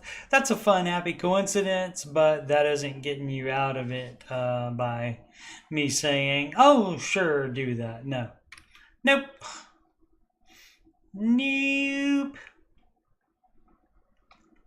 You keep emergency fund. Always. Baby steps are order. So if your emergency fund, if you have to use it for something, you're back on step 3 and you're not even doing 4 and 5 and 6. So you're doing it wrong. You're trying to do it your own way. Good luck with that. How and when do you disrupt your gazelle intensity to pay for essentials? Okay, so you see, if it's an essential, then it's not disrupting your gazelle intensity because you're not buying dumb crap that you don't need. Essential is essential, and an actual need is an actual need, and not just something that you want. Straight to the point, our couch is literally falling apart. We're given a new pet against my better judgment. Yeah, it said pet destroyed the carpet. Oh, that's too bad. On a whim, my wife and I ripped out the carpet because the smell was horrendous. I'm sure. Now we need to replace it or put laminate flooring. Either way, in its expense. Why? Stay gazelle intense. If the floor is adequate to not be falling through, it cannot have carpet on it for a little while or laminate flooring. It doesn't need that. That is not a need. That is not an essential. My question is, how do you pay off debt while simultaneously paying for essentials? You can do that. Carpet or laminate flooring is not an essential. Do you not understand what the definition of essential is? You're doing it wrong. I'll do it again. I bothered to set it up, so I'm going to do it again. You're doing it wrong. Everything you're doing is bad. I want you to know this. Not everything. You're still trying to follow the baby steps, but thought I'd play them since I have it, and don't know if I'll get a chance to on other questions. The rest of the people might all be doing good things with money. Let's find out. IS Shock or LS Shock 2. Ways to make extra money. My full-time gig is pretty solid. All right, yo. But I'm trying to think of more ways to make money. However, it's a highly regulated industry and kind of restricted on what I can do. Please share any ideas, anything that makes extra money. And if it's something you like doing, bonus, but it doesn't have to be. So obviously you get something that is fine with, fits in the restrictions of your full-time gig. And beyond that, as far as the hours of it, make sure that fits in as well. So plenty of things in there. Might not be something you like, but I mean, that would be the best case scenario if it is something you like. GMK Girl 003. Thoughts and or advice. I have both of those. I have thoughts and I have advice. So it is your lucky day, GMK Girl 003. I need advice on which is best to pay off. I have 2 credit cards. One is at $3,000 with 0 intro APR. That doesn't matter, but I'm typing it anyway. And $200 minimum. I plan to pay it off maybe in time to remain 0%, and then a second credit card at $52.10 with 25% APR and minimum 151. I have a secure loan with remainder of $5,200 and minimum 460. I have a spare $5,300 and want to pay one of these off, smallest to largest. It says it right there on baby step 2. So you don't have to think about it. You just have to read the words that are there in baby step 2, and then you know what to do. Bum, bum, bum. Yeah, I'm thinking the loan because it will give me more extra money, $460 per month, to then pay towards the high interest. It's not time to do math now because you weren't doing math when you decided to get into that debt, were you? So there's no need to try to do math now. Just do Dev's advice. Millions of documented success stories, and you can be one of them. Strong Cranberry 7191. Should I stay or should I go now? The answer to this question might seem odd to others, but I'm struggling with making a financial decision for my personal life. I'm going to try to keep it brief, which did not happen because I do have to expand the question. On to a new tab, and she's got bullet points. Alrighty, so let's see what is up with this. And so, yeah, so the answer to the question might seem obvious to others, but I'm struggling with making a financial decision for my personal life. And so, yeah, so what you would do, you take the situation and you pretend a family member or a friend has that same problem, and then you take the same advice that you would give to them. And you keep it, a lot of people are too close to their own little situations where they can't think clearly about it for some reason. And that's fine, because that's why you got people like me that will tell people you're doing it wrong. I inherited a house years ago when a relative passed away and have lived in said house ever since. It's paid for, although it took a lot of work and money over the years to get it livable. That was your choice to do that. That one wasn't required. So, that a lot of times people justify that stuff by saying, well, I was given this house, so that can justify a lot of work and money to get it livable. That was your choice to do that. It doesn't give you a free pass on that decision just because you inherited a house. You could have sold it and not put in that work and money over the years to get it livable.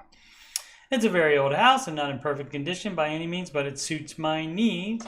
I've made the best of it, and I've recently gotten into a point that it doesn't need any more major renovations. You've done major renovations on it? See, and so if you had just sold that like it was and then put the money with it, could you have gotten a better house than that one? Over the years, between cost of renovating the house plus debts from a car and credit cards and student loans that I've also been doing, I've accrued debt that takes up about 28% of my take-home pay. Not the greatest, but not breaking the bank either. It's been doable because, again, no mortgage. Now what? Now what, though? We're not done, though. As the years have gone on, I've gone no contact with most of my family. I won't get into all the issues with them. Yeah, I mean, it doesn't matter as far as your money's concerned. But I avoid them as much as possible. Problem is that my house and job are in the same small town community as them, so it's kind of hard not to run into them or a friend of theirs in some capacity if I do anything local. That's fine too. You don't need to talk to them, or you can just say hey and be polite. If someone hears my last name, I'm automatically associated with them, which is a nuisance. That's just a nuisance. It doesn't matter what people think. Doesn't matter what people think. As I've gotten older, as you get older, you care less about what the average person on the street that you don't have any connection to at all thinks about anything. As I've gotten older, the idea has appealed to me to pick out my own home in a community. Maybe should have done that first, but water under the bridge. Can't go back and change it. I want to live in. Okay. Sometimes it feels like I got anchored to this town when I was young just by chance. No, by your decision to do that and not sell the house. Even though I'm thankful for the house, it's not like I picked it out myself. Yes, it is. When you didn't sell it, you picked it. When you decided to majorly renovate it, you picked it. So, yes. The problem is entirely you, and people don't want to admit that. That's why you can't do this. And if somebody else had this situation, you would probably be all over them. I've done a lot to make it my own, but just wonder sometimes if I'm really meant to stay here in one spot forever. Nobody necessarily is meant to do anything. You can do whatever you want, even get out of that house and sell it now. The problem is, you would think back, why did I get involved with that in the first place? So was there a good reason to do that, or just because you got left that and you thought, I can make it nice by going into debt? Let's say the problem is to get a house in condition and community nearby I'd be most happy with. The mortgage payment would take about 38% of my take-home pay, and that's a no-no for Mr. Ramsey. Property taxes and insurance included. I don't want to get another fixer-upper at this point in my life. Already been there, done that with the current century home. Yeah, shouldn't have done it the first time, but you did. If I move, I will have about a 30-minute commute. Up to you. So I figured I'd be spending around $150 more a month in gas. Up to you. All of it's up to you. You're the one that has to do it. I could sell the home I've inherited to take care of most of my other debts. So all I would have to do is a small student loan payment and the mortgage payment, plus probably even have some left over to put in savings. I could also buy a newer car that I have a decent vehicle. So that I have a decent vehicle. What's wrong with yours? It should last the next few years. We are talking about major justification station for this person. I have young kids, so the thought of moving to a better community really appeals to me, as they would have better school options. Don't use the kids for something that you want to do. Don't use the kids as an excuse. The thought of moving, the bullet points are nice. The thought of moving is exciting, but I can't get over the feeling like it may be financially dumb to take on a 30-year payment. Yeah, it wouldn't be at 30. It would have to be at 15 years. 15-year fixed. And if you can't afford that, that's going to take half of your net pay. That's going to take half of your net pay. No, don't do that. Pay off your debt. And then after that, move if you want to. Pay off all that debt and then move if you have to. You're the one that chose that, and you sometimes have to be stuck with your choices. Again, you don't have to be stuck with your choices. You can go ahead and move and then buy too much house, and that's what the average person does. Do you want to be average, or do you want to have financial peace? That just seems like a really big commitment, and as we know, jobs aren't always stable. That's right. I'd be almost debt-free otherwise, though.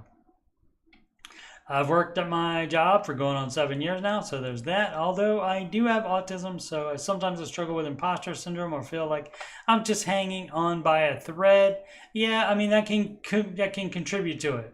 And especially, it can lead to you not having a clear head as far as your own situation. So to sum it up, the pros of moving are mostly emotional. Get away from toxic family, get a fresh start in a new community, but the cons are financial. Yep. A lot of them. And the problem is you already made a mistake with money, which is getting into all of that debt in the first place and justifying it because, oh, it'll make the house nice. Instead of just selling it and either keeping the money and renting while you figured out what you want to do, or either buying a newer house. So you mean you were fine with it before? It was, you know. You were fine with it until you thought about moving? You were fine with it when you were spending money after renovation? Sounds like it was many of them, at least two, because you did use plural on that. So after the first one, you still thought it was fine? It's going to cost me more for mortgage, more for gas. Money will be tighter, but doable, I think. No, it won't. No, it won't. No, because like I said, you're going to, on a 15-year fixed mortgage, you're going to be at 50% of your income. And you can't have that. That would be house poor for you. Are there any other thoughts I should consider in making this decision? Is the best answer glaringly obvious? Any other thoughts, input, and opinions welcome? Okay, to sum up everything, it's you can do whatever you want to because it's your money. Just like the answer to every one of these questions is you can do whatever you want. It's your money. It's your life. And you can do it just like you did back when you inherited that house and then decided to get in all that debt for it.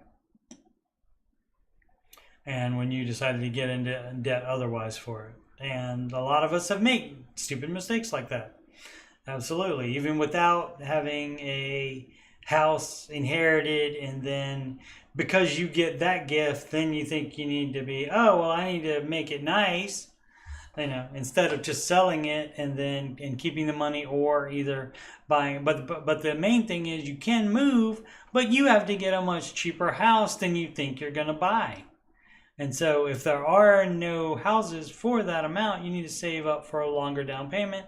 And so that means renting or moving to a different area than you want to move to, the nice community that you want to move to. So you can't have everything. And you got to make a choice of what to do. I mean, you can just stay in the situation, but it's still not going to get better. It'll get worse if you don't pay off that debt. All right, let's do one more. No Huckleberry, 4646, agreed. So I love Dave's advice on debt and savings, but I'm struggling with what feels like an increasing focus on accumulation of stuff. It's not. You don't have to buy anything. Pay off debt and make more money so you can buy bigger trucks. That's not why I'm doing this. You think I don't care a flip about cars. What is a Raptor? It's an expensive vehicle. I don't even know what you would classify that as. I don't know if that's classified as a truck or not. Bigger houses, etc. You don't have to do any of that with it. I became even less of a stuff person after paying off debt. Yeah, that can happen. Because you realize it's just stuff. And it doesn't help you. I love my job, which is not a six-figure job. That's great. I don't feel like there is space in the Dave world for debt-free people who live simple lives, especially recently. Why? Why? What is it that you want to do that Dave says not to do? He doesn't say to buy bigger trucks. He doesn't say to buy bigger houses. If you like where you are, you can stay in them. I certainly don't get this one. Let's see. I mean, this stuff is all in your head, what you think the Dave world is like. That's not what the Dave world is like at all. He said you can, of course, And you're in a great, after you follow the baby steps, you're in a great position to move up in house if you want to, or you think you even need to, but you don't really need to. You are in a great shape to do that. But you don't have to spend any money at all. You just stay debt free. You don't have to spend any money at all. You can keep renting. You can live in your same house that you already have. You don't have to upgrade. You don't have to buy a bigger truck. You don't have to buy anything. You just have to pay for expenses. And you're building wealth and giving a lot of it away. And if you're not buying stuff, then you have more to give away. I don't fault people who equate stuff with success. I do, kind of. Just a bummer there isn't a space for simple people. Does anyone else see a shift toward accumulation as a value? No, well, I mean, that's all the kids see on the TikTok and the Instagram. That's all the kids see. Even adults, because the adults are now, they took over Facebook a long time ago. And so they see that now. And people aren't putting pictures of their car bill, their payment book for the car. They're just showing the car on Facebook. And so sure, that happens, but guess what? You don't have to be like those people. And so all of that stuff where you're thinking that's what the Dave world is like, that's not what the Dave world is like at all, my friend. You don't have to buy anything you're not already buying as expenses now. You only have to buy the things that you want to buy. You don't have to keep doing this stuff. And the key to here is, why do you care what other people are equating with success? They're not you. Their opinion doesn't count for anything. They're not the ones that followed Dave's advice and sacrificed for financial peace. So none of those people get a vote, and it doesn't matter what they think. Doesn't matter what they think. You don't know them. Even people that you know, it doesn't matter what they think either, as far as you and your financial peace. And you can do your financial peace like you want to do it. You don't have to buy stuff. Don't buy anything at all. You can flip me a donation if you're not buying anything. That would be pretty cool. But you can still listen to me even if you don't do that. And that's fine. That's the way YouTube works. And so that's pretty cool. So yeah, I don't know. That's just something in your head, sir or madam, about that. Because yeah, you don't have to do that. You don't have to do that. Like, just the same way you don't have to buy a house. Now, it makes sense for net worth. It makes sense to have a paid off house so you don't have to pay rent anymore in retirement, that kind of thing. But you don't have to. Not at all.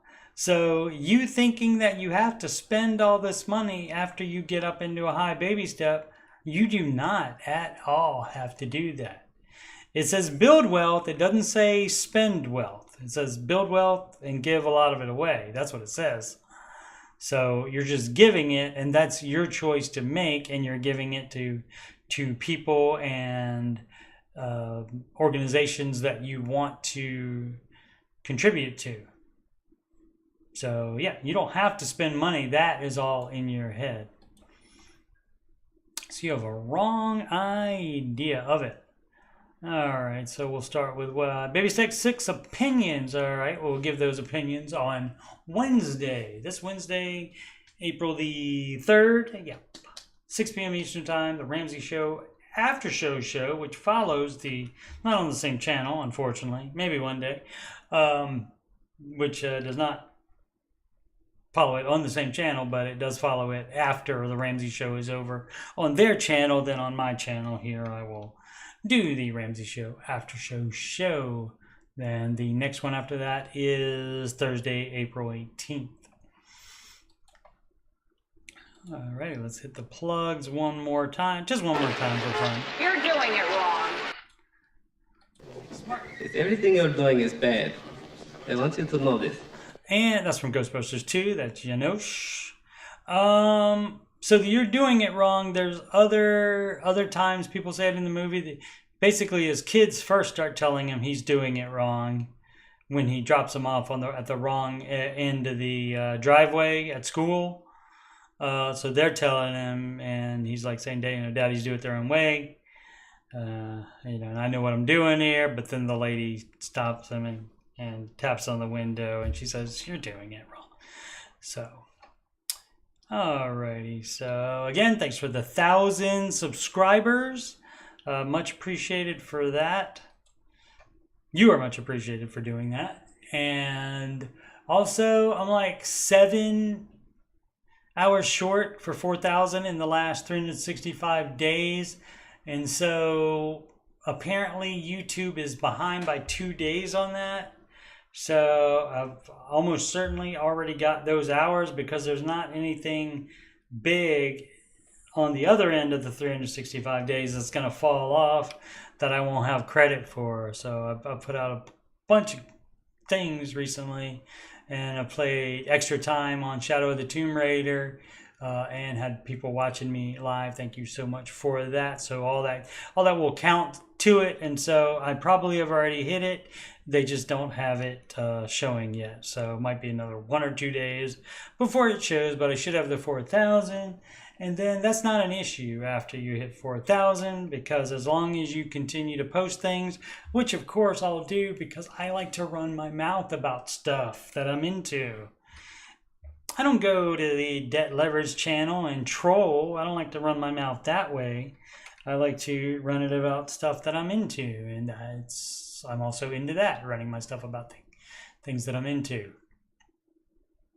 Alrighty, so schedule free financial coaching consultation assessment with me at calendly.com/coachstevemoney. This is a video conferencing appointment, so you can do that from anywhere in the whole wide world, as long as there's internet there.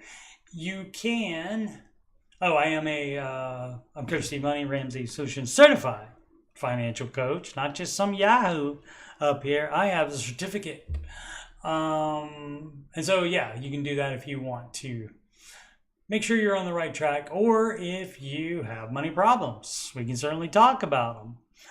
You can email about coaching or anything on my YouTube channel, coachstevemoney@gmail.com. If you have one small question, you can certainly send it about the baby steps or something like that. But yeah, a lot of people just need the baby steps explained because it doesn't say 1, 2, and 3. One at a time in order. It doesn't say 4, 5, and 6 all at the same time in order. It doesn't say that on there. It also, people need to be told, because it doesn't say don't move ahead in the baby steps. If you're on 1, 2, or 3, you don't go ahead. It doesn't say that. And so I'll be more than happy to explain that to you, I promise. Channel donations, paypal.me/coachstevemoney. Alternatively, Cash App is $Coach Steve Money, or Walmart gift card to coachstevemoney@gmail.com. You can add me on the gram at Coach Steve Money. Of course, the YouTube channel is youtube.com/Coach Steve Money. Thank you so much for watching. Please subscribe if you haven't. Please like it and comment. That would be great, and that helps me immensely. It's all about the algorithm. Alrighty, make smart.